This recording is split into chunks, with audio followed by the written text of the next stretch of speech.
Welcome to Fether Archery. Let's take a look at the Hoyt MX2 rest now that we have it installed. How are we going to attach the activation cord to our bow cable? How am I going to tie it in? And then let's take it out, throw it on the drawboard, and see how we time this rest and what the proper timing is for the Hoyt MX2 integrate rest.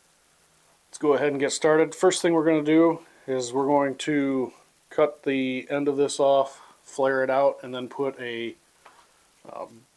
bell on the end of it.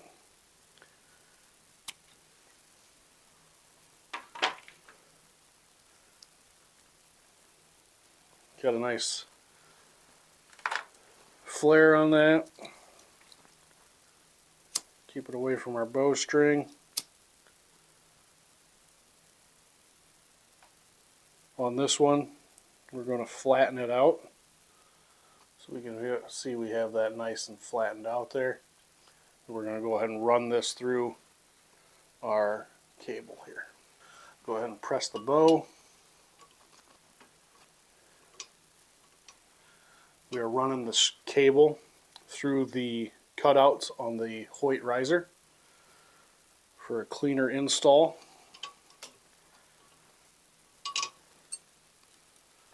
We've got that loose. We're going to go ahead and split it, and we're going to go ahead and feed our activation cord up through there.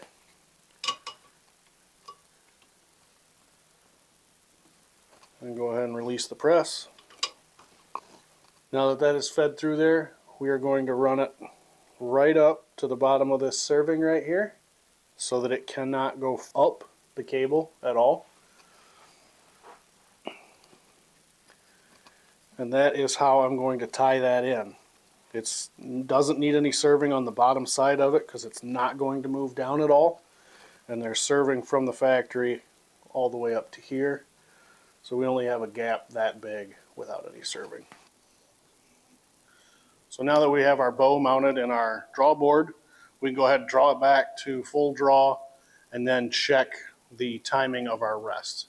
And I'll show you how to adjust that so that we are in time when the bow is at full draw.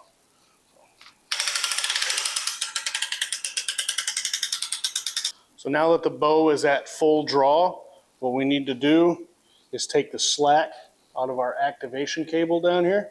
So what we're going to do is we're going to bring our Allen wrench up here in the bottom, and we're going to loosen up the set screw that tensions our activation cable. So now that that's loose, we can go ahead and pull this activation cable until it's tight.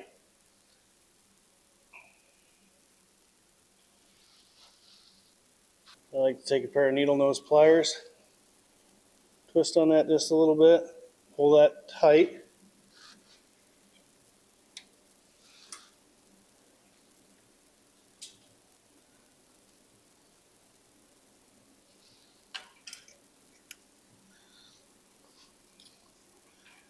And that should be timed correctly.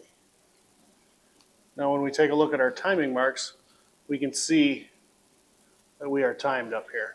So now to check it, what we want to see is in the first inch of movement forward from when we release the drawboard, we want to see the rest move forward.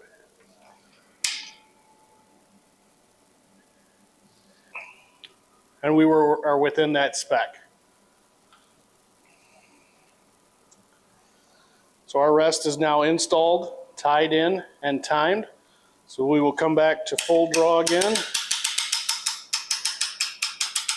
And we should see our activation cable tighten up and our rest come all the way up to 90 degrees.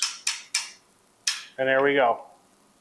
So that is how we're going to tie in and time our Hoyt MX2 integrate rest. The only thing we'd still need to do is trim off our tag end here on our rest that we pulled through to time it, and then it is ready to go. So if you get a chance, swing by fetherarchery.com. Orders over $99 are free shipping, or if you're ever in Hillsdale, Michigan, stop by and see us. Thanks for watching.